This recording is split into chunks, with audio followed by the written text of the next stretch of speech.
What is going on, guys? Old Shaman here, back again with yet another manga haul video. So, where have I been? Well, I've been sort of doing my own side projects. Recently I have gotten another job and I'm moving forward in the company that I'm working with, and I'm super excited to start here soon. So unfortunately my time for videos is very limited to what I can do.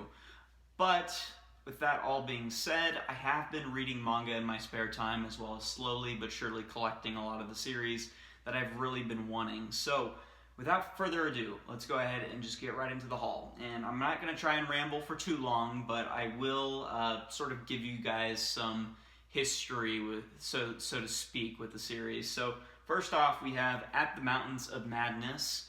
This is published by Dark Horse, and let me tell you, this is a fantastic rendition of the story done by H.P. Lovecraft. Done in beautiful manga art by, I gotta read his name, Go Tanabe. Honestly, this is probably one of the few times where I've been super engaged. I already love H.P. Lovecraft as it is, but this right here keeps you engaged. The illustrations, the panels, and of course the story itself help to keep you captivated when reading the series. It's a 2-volume series, so it is completed, and I would definitely highly recommend that you check this out, especially if you're a fan of H.P. Lovecraft. If you love Bloodborne, you love H.P. Lovecraft, you love manga, those three things right there, you don't need to like just one or the other. But if you do, this is the perfect manga for you. And honestly, I would highly recommend it if you're checking it out. So down here we have Golden Kamuy, Volume 11, and coming up next is Volume 12 and Volume 13. So, love or hate it, Golden Kamuy, when I first started reading the series, I didn't take it so seriously. I thought it was honestly just a really shoddy, comedic, seinen series with very fast pacing and really no development for the cast of characters. I was wrong. If you continue to read past volumes 1 and 2, you will find that there is a really engaging story, as well as great development with the characters, and a really fun and entertaining story. Golden Kamuy has shocked me more than anything else with how well the quality is, and then also with its artwork. It's just stellar throughout all the volumes. So I'm not caught up completely with Golden Kamuy. I did stop at Volume 10. I felt that was probably a good stopping point for me, and I've just recently picked up 11, 12, and 13, so hopefully it continues to be good. So here I have quite a bit to get through, so I'm going to try and just go through the volumes and then I'll talk about it afterwards. But Samurai Executioner, this series I've been trying to get for a while, but I have volumes 1 through 10. So this is Volume 1, Volume 2,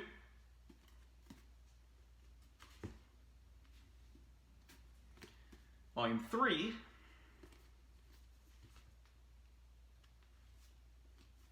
Volume 4, Volume 5,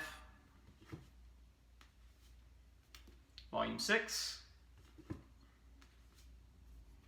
Volume 7, Volume 8,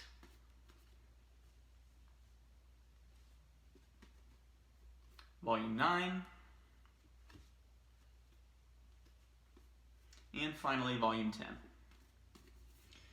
So, Samurai Executioner, from the man himself, the legend that has created Lone Wolf and Cub, one of the few series that he's also had his illustrations incorporated, as well as writing. Samurai Executioner. What is there that can be said about Samurai Executioner? It's a great series. Does it capture the same elements as Lone Wolf and Cub? Well, kind of. And I don't want to spoil anything, because if I were to, then it would kind of create an issue with those who have not read Samurai Executioner or the first parts of Lone Wolf and Cub, because there's a lot of story elements with both series. Now, that all being said, which do I like more? Lone Wolf and Cub still takes the cake for me, but Samurai Executioner, with its similar art as well as story elements, definitely helped to give the reader a good sense of nostalgia and memorability. That's why I love this series so much. The only other one I'm trying to get into is Path of the Assassin, another out-of-print series by Dark Horse. Same guy who created Lone Wolf and Cub, same guy who created Samurai Executioner, but a different story. And that is something I'm really wanting to get into. So hopefully in the coming days, I will be able to get that. All right, this will be a part of my big pickups for this month, and I was super stoked to get a hold of this. Could not believe that I found this for such a really great price. And that is going to be No Longer Human. All 3 volumes. You might be asking how I found all 3 volumes. Well, found a listing for this on the Manga Collectors Reddit and ended up picking these up for a trade deal.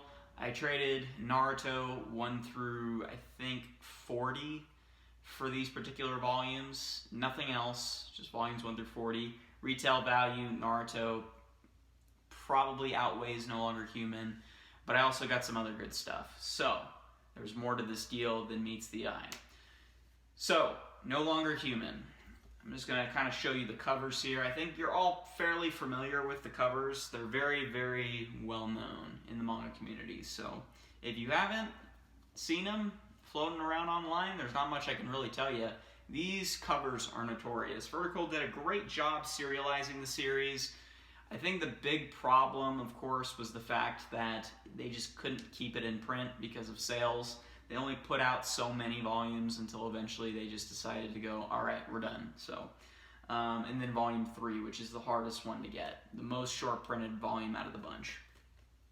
Now, I've had the luxury of reading No Longer Human before doing this video, and I must say I love the adaptation. I think it was done fairly well. I think for a manga basing itself off of a novel, the panels as well as the art style were all very unique and very interesting.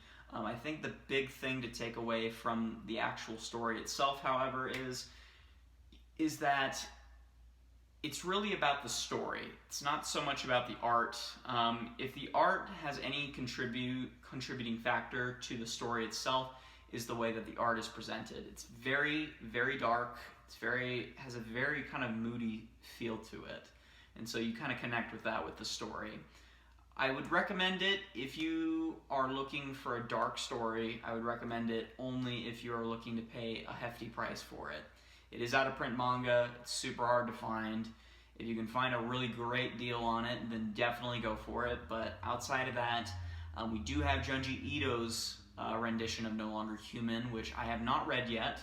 But more so, it's the same story, but again, with a different art style. So I would assume it's probably going to be good, just as good as the vertical version of this story. So there's not much else I can really say about it. It's a good series, it's a great story, and the artwork is pretty good too. So check it out if you're looking for that. Another out-of-print series, which I managed to get a hold of for a pretty great price, we have is Basilisk. This is Volume 1. Volume 2.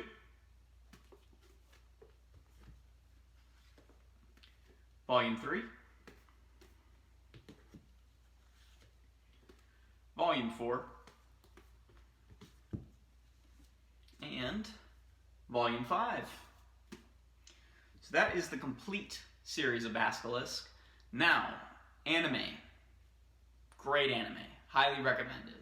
Manga, it's not bad. Here's where I'm coming from on this. So originally Basilisk, I believe, was an anime first. Then eventually it became a manga. So it was, again, sort of that transitional period where it was an anime first, then it became a manga, so on and so forth. Don't quote me on it, but here's what I know. I watched the anime first, loved it, the style, the amount of violence showcased in each individual episodes, all very great. This series is great. Now, as far as the manga goes, I enjoyed what I read of it. I thought it still captured that same sense that the anime did, where it was over the top, great action, great violence, really fun series. Would I recommend the manga? Of course I would. Would I recommend the anime? Of course I would. Which one is better? I have to give it to the anime.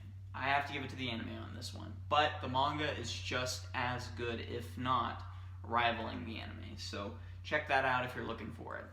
Alright, this next group of stuff, I got a couple of other shonen stuff and also some Viz stuff. but here is going to be the Gekiga statement. So I know how people feel about this kind of manga. They either love it or they hate it. I love it, give or take. If you guys feel that it's not your cup of tea, understandable.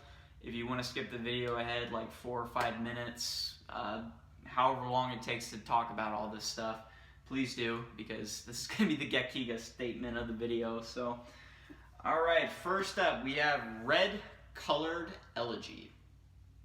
Now, don't know much about this, picked it up on a whim. It was one of the recommended Gekiga works that someone from the Manga Collectors Discord recommended to me. So I haven't had the chance to read it yet. A very hefty book.